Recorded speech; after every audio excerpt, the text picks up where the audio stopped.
Hi, good day to you all. നമ്മളെല്ലാവരും എപ്പോഴും കപ്പയൊക്കെ ഉണ്ടാക്കുന്നവരാണല്ലേ. കപ്പ തന്നെ നമുക്ക് വേറെ രീതിയിൽ ഉണ്ടാക്കിയാലോ? നമ്മൾ ഇന്ന് പറയാൻ പോകുന്ന റെസിപ്പി പാൽക്കപ്പയുടെ റെസിപ്പിയാണ്. വളരെ എളുപ്പത്തിൽ നമ്മൾ ഉണ്ടാക്കുന്ന രീതിയിൽ തന്നെ ഒരു ഇൻഗ്രീഡിയൻറ്റ് കൂടെ കൂടുതൽ ചേർക്കുന്നു എന്ന് മാത്രമേ ഉള്ളൂ. വളരെ സിമ്പിളായിട്ട് എങ്ങനെ പാൽക്കപ്പ തയ്യാറാക്കാമെന്ന് നമ്മൾക്ക് നോക്കാം.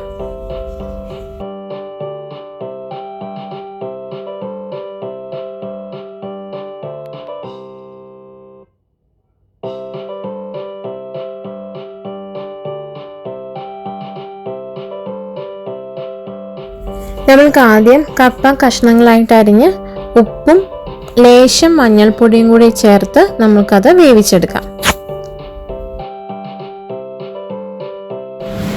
നമുക്ക് ഒരു അരമുറി തേങ്ങ അതിൽ പാല് പിഴിഞ്ഞൊന്ന് മാറ്റി വെച്ചേക്കാം. ഇനി നമുക്ക് ഇതിലേക്ക് ആവശ്യമുള്ള അരപ്പ് തയ്യാറാക്കാം.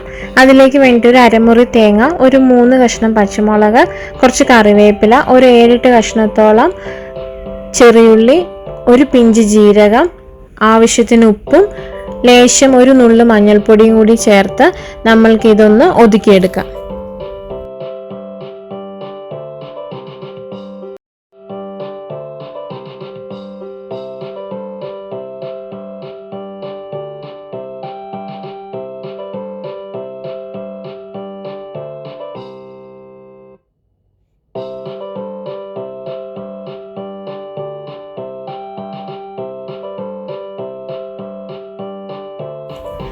നമ്മൾ അരപ്പ് ഒതുക്കി വെച്ചതിന് ശേഷം ഒരു പാത്രത്തിൽ കുറച്ച് എണ്ണ ഒഴിച്ച് ചെറുതായിട്ട് കടുക് പൊട്ടിക്കുക.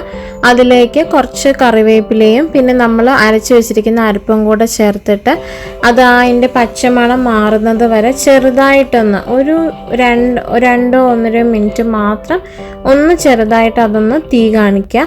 അതിനുശേഷം നമ്മൾ വേവിച്ച് വെച്ചിരിക്കുന്ന കപ്പ അതിലേക്ക് ചേർത്ത് നന്നായിട്ട് ഇളക്കുക. ഇളക്കി അത് നന്നായിട്ട് അത് മുഴുവൻ നന്നായിട്ടൊന്ന് യോജിപ്പിച്ചെടുക്കാം.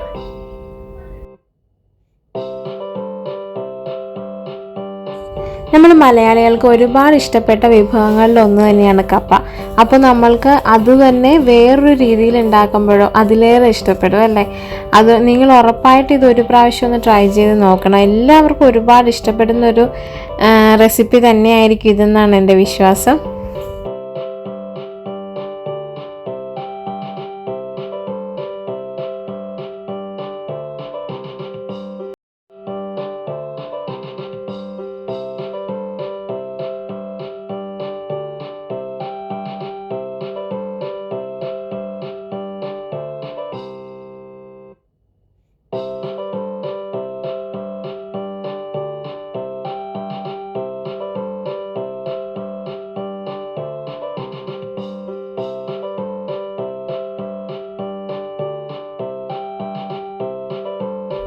ഇനി നമ്മൾക്ക് കുറച്ച് തേങ്ങാപ്പാൽ എടുത്തിട്ട് അതൊരു അരമുറിയോളം തേങ്ങയുടെ പാലാണ് നമ്മൾ ഉപയോഗിക്കുന്നത്. അത് നമ്മൾ 1-ാം പാല് 2-ാം പാലിനൊന്നും തിരിക്കുന്നില്ല.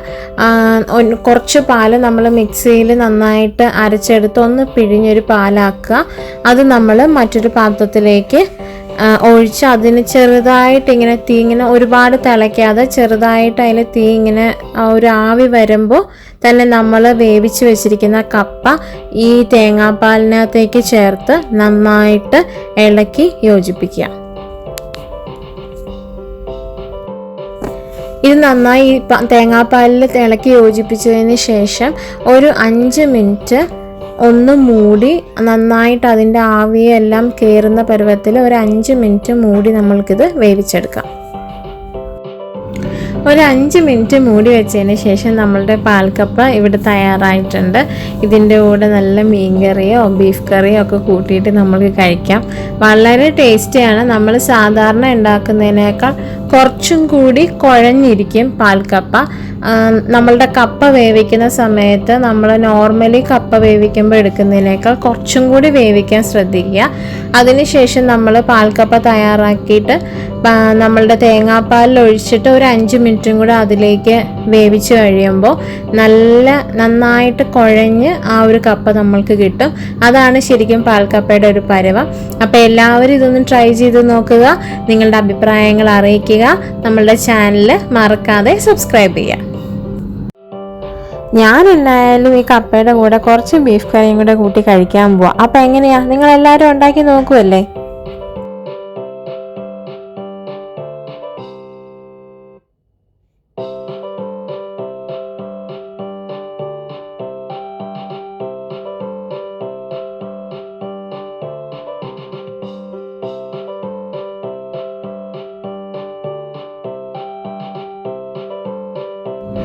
ഇനി മറ്റൊരു ദിവസം ഇതിലും നല്ലൊരു റെസിപ്പിയായിട്ട് നമ്മൾക്ക് വീണ്ടും കാണാം. Till then, bye bye.